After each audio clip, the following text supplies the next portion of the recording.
Congenital heart diseases. So today's discussion will be on congenital heart disease and the murmurs. Congenital heart disease means which is present since birth, and here there are structural abnormality of the heart. Whereas acquired heart disease are acquired later either by infection or due to autoimmune phenomenon. Today we'll discuss on congenital heart disease. Okay, come to classification of congenital heart disease. There are three types: structural heart defects, where there are abnormal development of the heart during the first 2 months after conception. Another is functional heart disease, where there is arrhythmias like congenital heart block seen in babies born to SLE mothers.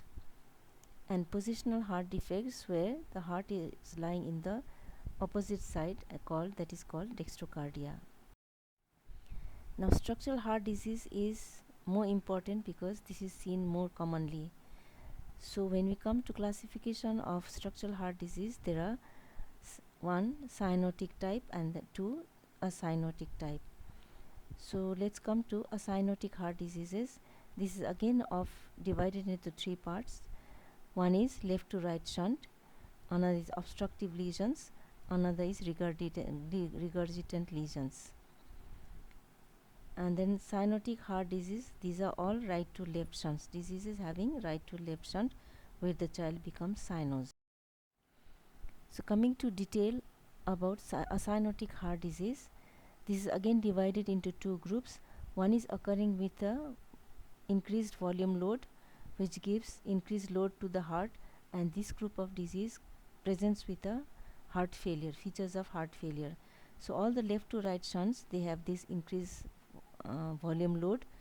The example of the group of disease are ASD, that is atrial septal defect, VSD, ventricular septal defect, PDA, patent ductus arteriosus, and AV canal defect, that is atrioventricular canal defect, usually occurring in Down syndrome babies.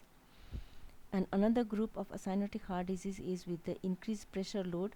Here the examples are the obstructive ventricular outflow lesions, that is occurring usually in the tubes. So, aortic stenosis, pulmonary stenosis, and coarctation of aorta are the three examples. In this, there is no increased load in the heart, so this group of disease does not present with the heart failure. Heart failure is not common in this group.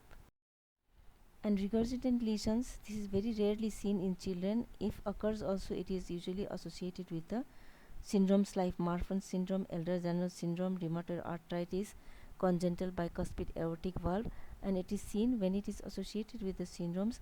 Aortic regurgitation is the commonest presentations of the lesion. Now come to cyanotic heart disease classification in detail. This is also divided into two groups. One is with a decreased pulmonary flow, where there is a stenosis in the pulmonary valve, so that outflow of the right ventricle is limited. So this group of diseases does not have a increased load in the heart, so this group of disease are not having heart failure as a clinical feature. So the examples are tetralogy of Fallot, TOF, DORV is double outlet right ventricle, pulmonary atresia, tricuspid atresia, total anomalous pulmonary venous return with obstruction, Epstein anomaly. And another group is with the increased pulmonary flow. So here when the pulmonary flow is more, that means the load there is pulmonary congestion and chances of heart failure is more. So this group of disease might have a features of heart failure. So examples are TGA, that is transposition of great arteries, single ventricle, truncal arteriosus, total anomalous pulmonary venous return without obstruction, hypoplastic left heart syndrome. Now come to murmurs. While auscultating heart, while examining cardiovascular system, to detect murmur is a very important job. So you have to know detail about the murmurs. And then while diagnosing different types of disease also, murmurs is very important. So in children, we are having two types of murmur. One is flow murmur, another is shunt murmur. So murmur is actually occurring due to the turbulence of the blood flow. So when this turbulence of the blood flow is flowing across the or near the valves, it is creating the flow murmurs. And when this turbulence of flow is passing through the abnormal communication in the heart, that is creating the shunt murmur. And heart murmurs may be present without the heart disease, because many times in pediatric age group we get innocent murmurs which are benign, which occurs without any structural anomaly in the heart. So these murmurs are presenting without any heart disease, and many times in newborn they may present with murmur which is benign, and then with age it is disappearing. But sometimes the organic murmurs, it occurs later in life, so 2 to 3 weeks of life. So initially during the neonatal period you might not hear any murmur, but later 2 to 3 weeks later you might get murmurs and then detect the heart diseases. So murmur always does not indicate disease. So in pediatrics there are two types of murmur. One is innocent or functional murmur, and another is pathological or organic murmur. So the innocent murmur is also known as flow murmur, benign, non-pathologic, functional, inorganic or physiological murmur. And this is seen in the neonates in 77% cases. 66% of children may have the innocent murmurs, and children after exercise, fever, exertions, they may have this type of murmur in 90% cases. So murmur in children does not always say the child has a heart disease. So what are the innocent murmurs? These are the murmurs produced by the physiological turbulence of the blood within a normal anatomical heart. There are no structural anomalies. So the hemodynamics will remain normal, and then these children will not have any features of cardiac disease, and these murmurs become prominent during fever, anxiety, anemia, infections. So child in OPD comes with the fever, may have a murmur. So that time you should not be detecting or labeling it as a heart disease. You should call them on follow-up and then check again. So the character of the innocent murmur, try to remember S, because many it starts with S. It is systolic in nature, it is soft, intensity is only grade 2 without a thrill. There is abnormal S2 second heart sound, normal pulse, and then the intensity of the murmur may change with the postures. These children do not have any features of the heart disease. Their X-ray, ECG, echo, everything is normal. Whereas pathological murmur occurs with the structural abnormalities.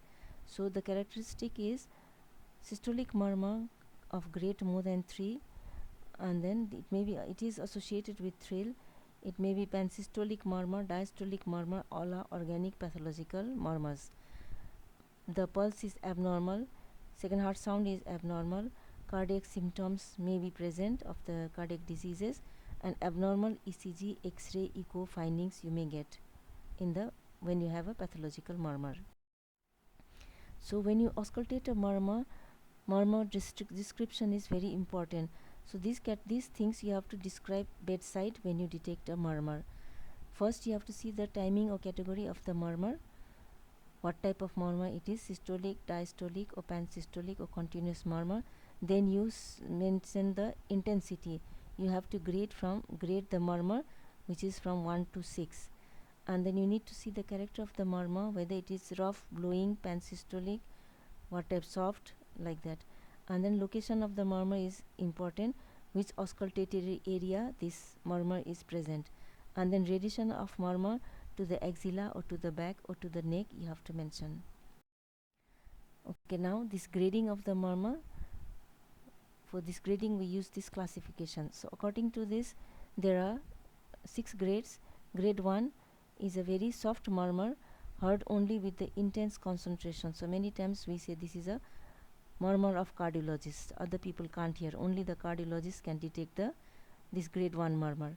Grade 2 murmur is faint, but it can be heard by even all other pediatricians. Grade 3 murmur, it is easily heard. Intensity is more than grade 2, but this is without thrill. Grade 4 easily audible, and then there is thrill in this. Grade 5 murmur, very loud and thrill is present, audible with the edge of the stethoscope. And then grade 6, very audible, even audible without the stethoscope on the chest wall. So many times this is also it is also said this is a layman murmur, because even the non-medical person can detect this is abnormal. Okay, classification of murmurs. Systolic murmurs classified as number 1, holosystolic or pansystolic murmur, which is seen in mitral regurgitation, tricuspid regurgitation, and VSD. And then 2, ejection systolic murmur, also known as mid-systolic murmur, seen in innocent murmurs. All innocent murmurs are ejection systolic murmur. The flow murmur occurring across the semilunar valve in VSD, ASD, PDA are all ejection systolic murmur. Aortic valve sclerosis, aortic outflow obstruction, seen in aortic stenosis. Another is late systolic murmur, seen in mitral valve prolapse and tricuspid valve prolapse. Diastolic murmurs, early diastolic murmurs seen in aortic regurgitation, pulmonary regurgitation. Mid diastolic murmurs seen is mitral stenosis, tricuspid stenosis, atrial myxoma, and then the flow murmurs across the AV valve. In ASD, VSD, VSD, you can find this murmur. Austin Flint murmur and Kerry-Combe murmur of the rheumatic fever. Late diastolic murmur, also known as a presystolic murmur, is seen in mitral stenosis and tricuspid stenosis. Continuous murmur is seen in, continuous means it is throughout the systole and diastole. This is seen in patent ductus arteriosus, aorticopulmonary window, atriovenous fistula, and then venous hum. The examples of innocent murmurs are vibratory still murmurs, pulmonary flow murmur. Number 3, physiological pulmonary flow murmur of neonate. Number 4, carotid brie, and number 5, venous hum. These murmurs are benign and then they disappear with the age and time. Thank you. We'll see you in another class.